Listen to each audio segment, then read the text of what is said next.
By the end of the 1970s, Harley-Davidson ran an internal audit on its own assembly line. The results never made it into the sales brochures. More than half the motorcycles coming off that line failed inspection. Missing parts, loose fasteners, engines that leaked oil before they ever saw a road. At the same moment, Japanese factories were shipping bikes with a defect rate of around 5%. Dealers knew. Some of them were quietly finishing the factory's job themselves, uncrating brand new Harleys and rebuilding them in the back room before a customer was ever allowed to see one. And riders knew. They had a saying back then: buy a Harley, buy the best. Ride a mile and walk the rest. The company that built the most famous motorcycle in the world had a secret, and the secret was this.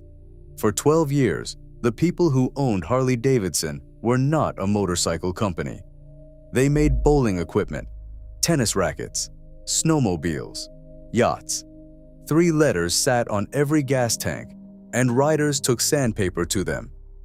AMF. This is the story of the 12 years that nearly killed Harley-Davidson.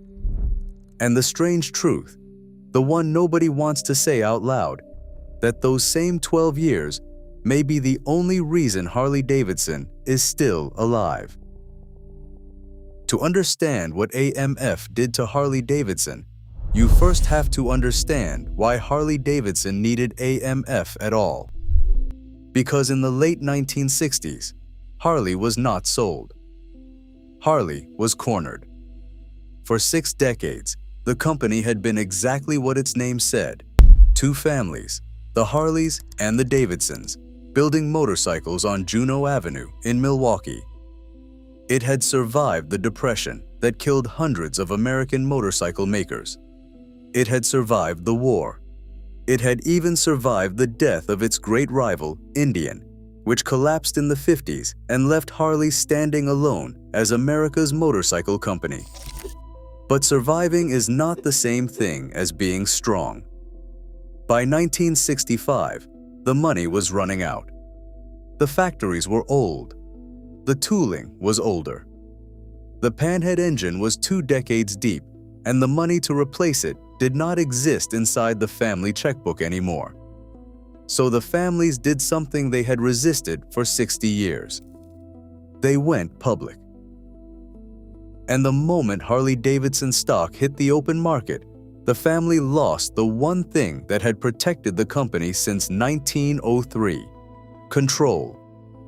Anyone with enough money could now buy pieces of Harley-Davidson. And by 1968, someone was. A conglomerate called Bangor Punta started accumulating Harley shares, the same Bangor Punta with a reputation, fair or not, for buying industrial companies, squeezing them hard, and moving on.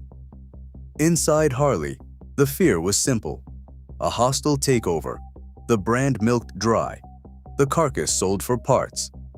The board went looking for a way out, not the best owner, the safest one. A white knight. They found one in New York, American Machine and Foundry, AMF. A sprawling leisure conglomerate that made the automatic pin setters in half the bowling alleys in America. Tennis rackets, ski equipment, motorboats. AMF was big, it was rich, and this part mattered. Its chairman, a man named Rodney Gott, actually rode. He had been a Harley man since before the war. In January 1969, after a bidding fight with Bangor Punta and a lawsuit along the way, AMF won. The price was around $21 million. The press releases called it a partnership. The families called it a rescue. The riders would soon have another word for it. Here's the thing about 1969 that made AMF executives' eyes light up. That same year, Honda released the CB750, and if you've seen my video on why Japanese motorcycles took over the world, you know what that machine did. But the CB 750 did something else too. Something people forget. It didn't just steal motorcycle customers. It created them. Millions of them. Honda's advertising had spent the 60s convincing ordinary Americans, teachers, accountants, college kids, that motorcycles weren't for outlaws. The market exploded.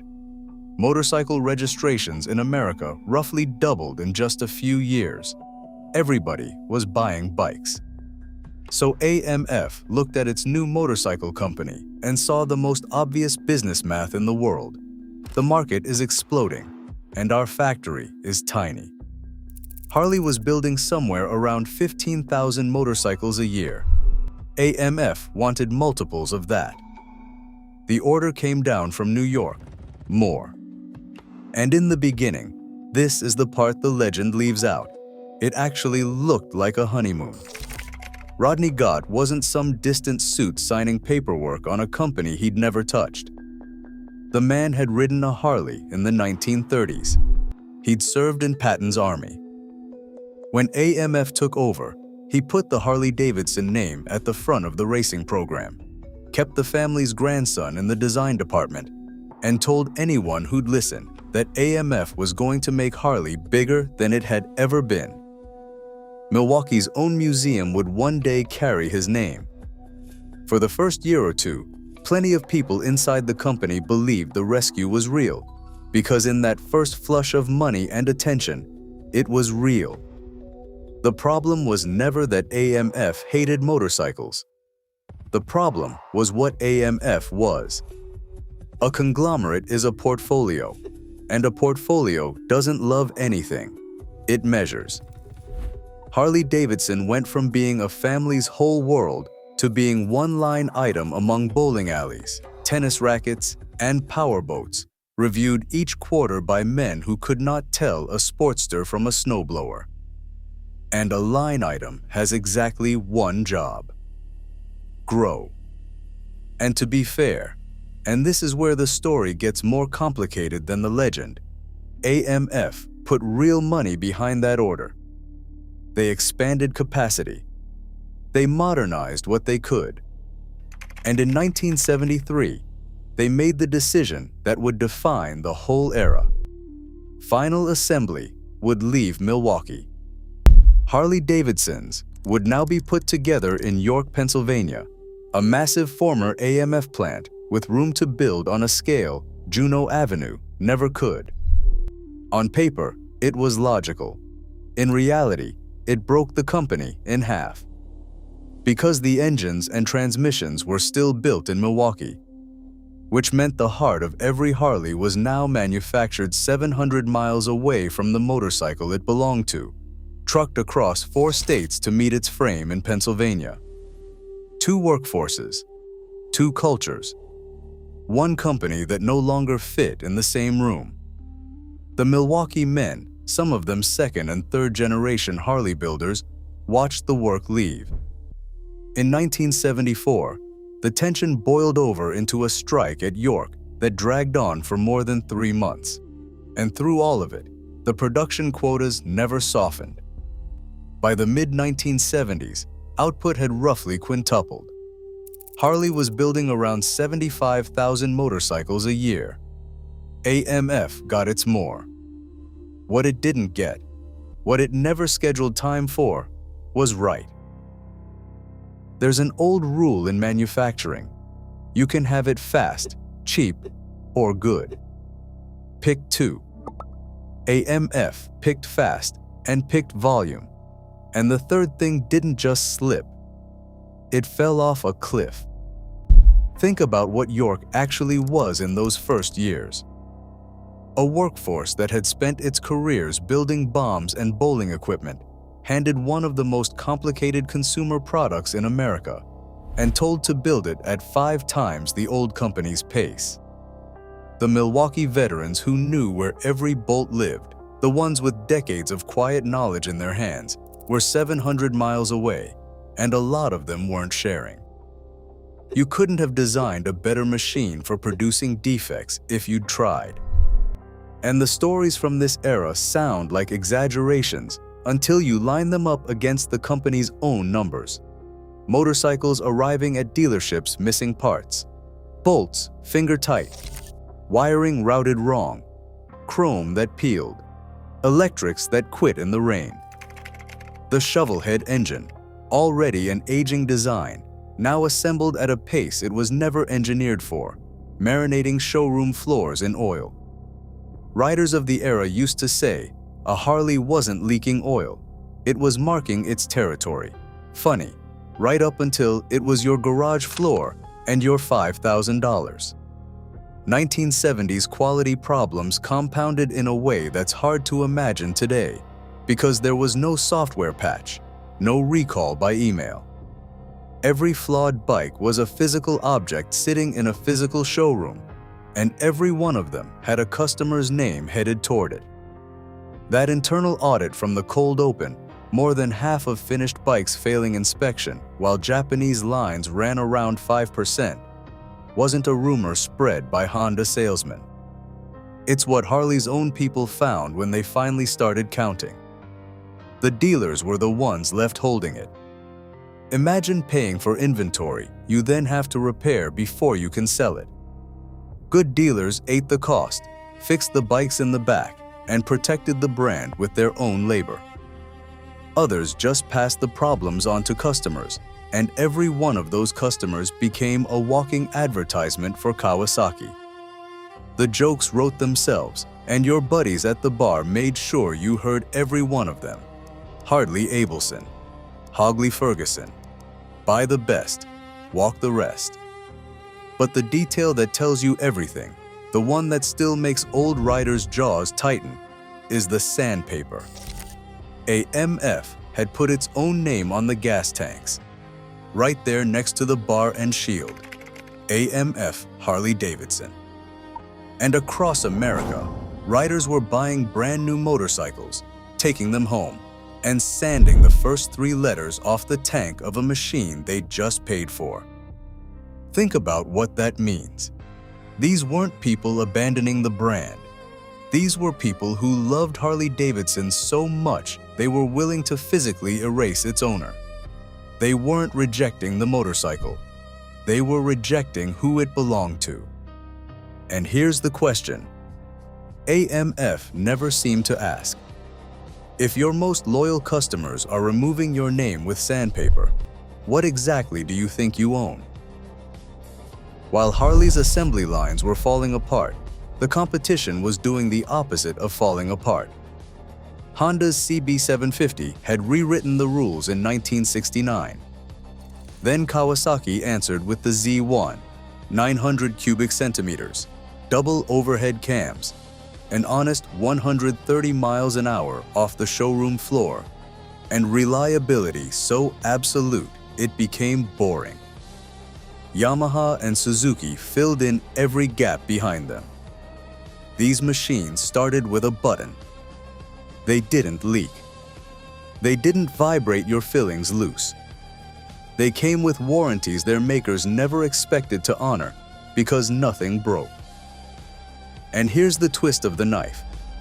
They cost less than a Harley while doing all of it. Walk into a showroom in 1975 as a 30-year-old rider with no brand tattoo on your arm yet, and the comparison wasn't close. On one side, a faster, smoother, cheaper machine that would start every single morning. On the other, a slower, cruder, more expensive one that might not survive the ride home, with the name of a bowling company on the tank. An entire generation of American riders stood in that showroom and made the obvious choice. Harley didn't just lose sales in the 70s. It lost a generation, and a company can recover from a bad quarter a lot faster than it can recover from that. The numbers tell the story with no mercy. At the start of the 70s, Harley owned roughly 3/4 of the American heavyweight market, the big bikes, the only market that mattered to Milwaukee. By the early 1980s, that share had collapsed to less than 1/4. Honda alone was outselling them in their own backyard, in their own displacement class, on their own roads. Meanwhile, what was AMF's answer? Where was the new engine? Where was the machine to fight the Z1? It mostly wasn't there. The shovelhead soldiered on, year after year, patched instead of replaced. There was a next-generation engine program buried inside the company, a project called Nova developed with Porsche's engineers, a genuinely modern power plant that could have changed the fight. AMF funded the design work. Then, when it came time to pay for the tooling to actually build it, the big check, the one that mattered, the money never came. The engine that might have met the Japanese head-on stayed on paper. And yet, this is the part of the AMF story that deserves more credit than it gets. The 70s weren't a total creative wasteland, because one man inside the company kept finding a way. Willie G. Davidson, grandson of a founder, head of styling. While the corporation above him chased quotas, Willie G. was down at the rallies, in the parking lots, looking at what riders were actually doing to their Harleys, the choppers, the customs, the bikes people built because the factory wouldn't. And then he started building those bikes at the factory. The Super Glide in 1971, arguably the first factory custom in history. The Low Rider in 1977, which riders inhaled the moment it appeared. Willie G. couldn't fix the assembly line. He didn't control the budgets. But he did something during the AMF years that the accountants never measured. He kept the soul of the thing alive, so there would still be something worth saving. Because make no mistake, by 1980, Harley-Davidson needed saving. AMF's leisure empire was struggling. The motorcycle division was bleeding money and reputation at the same time, and New York had quietly reached its conclusion. They wanted out.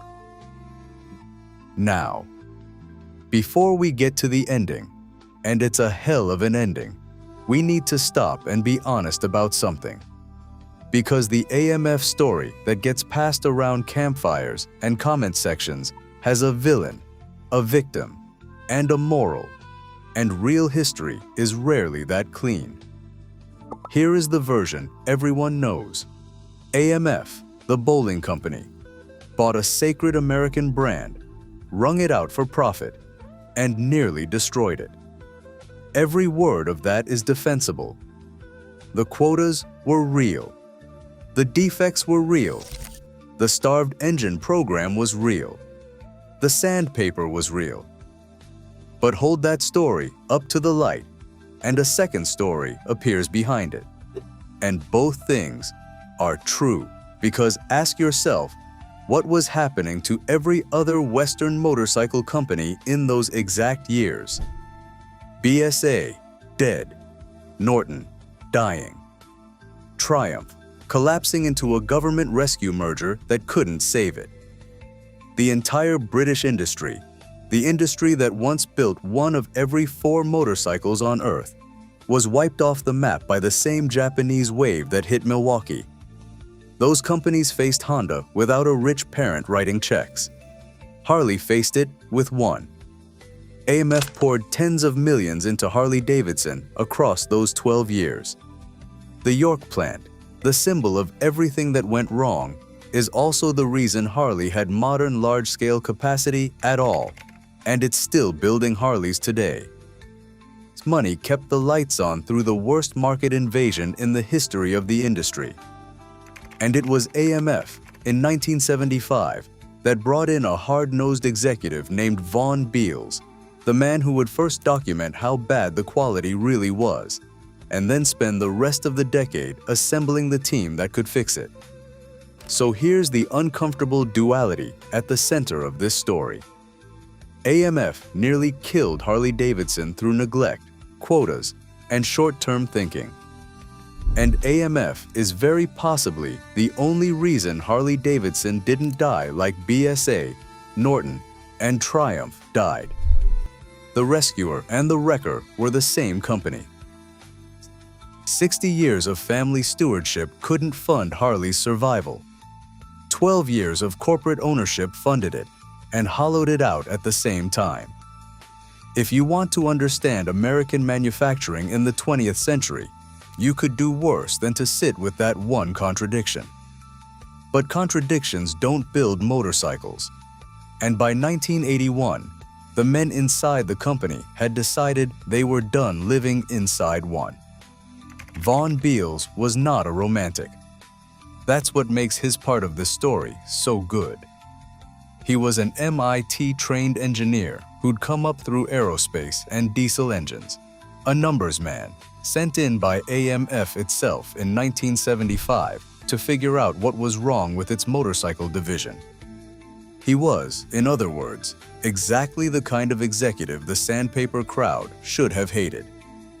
Instead, he did something the sandpaper crowd never expected. He listened. He went to the rallies. He looked at the audits, really looked. And instead of burying them, he treated them as a confession that demanded penance. He'd spent 6 years inside the machine, starting the quality programs, hiring engineers like Jeff Bluestein to rebuild the guts of the company, learning exactly how deep the rot went and exactly how much gold was still buried under it. And he'd reached a conclusion that must have felt like heresy in a boardroom. This company cannot be fixed by its owner. It can only be fixed by its people. So he did something almost nobody does. He asked the owner to sell him the company. 13 Harley-Davidson executives, led by Beals, and including, fittingly, Willie G. Davidson himself, put together a leveraged buyout. Roughly $80 million, most of it borrowed, with Citicorp leading the financing. 13 men signing personally onto a mountain of debt to buy a motorcycle company that was losing market share by the month in the teeth of a recession, with interest rates near 20%. Stop and sit with the arithmetic of that decision for a second, because it deserves it. These were salaried men, most of them with mortgages and kids in school, personally leveraging themselves to buy a company that America's business press had already written off, a company losing ground to 4 Japanese competitors at once, heading into the worst recession since the war, borrowing money in an era when interest rates were brushing 20%. Every rational financial advisor in the country would have told all 13 of them to walk away. They signed anyway. On paper, it was close to madness. Ask anyone who was there, and they'll tell you it didn't feel like a business transaction. It felt like getting your family back. In June of 1981, the deal closed. And what happened next is one of my favorite moments in the entire history of American motorcycling. The new owners didn't hold a press conference in New York. They got on motorcycles in York, Pennsylvania, at the plant that had symbolized the whole era, and they rode home. 700 miles, York to Milwaukee, a convoy of executives on Harleys, stopping at dealerships along the way like a liberation army being greeted town by town. And the company took out ads with a 5-word declaration that told every rider in America exactly what had just happened. The eagle soars alone. The AMF letters came off the tanks. This time, nobody needed sandpaper. Now, if this were a movie, the credits would roll on that convoy riding into Milwaukee. Real life was crueler. Within a year of the buyback, the recession nearly finished what AMF started.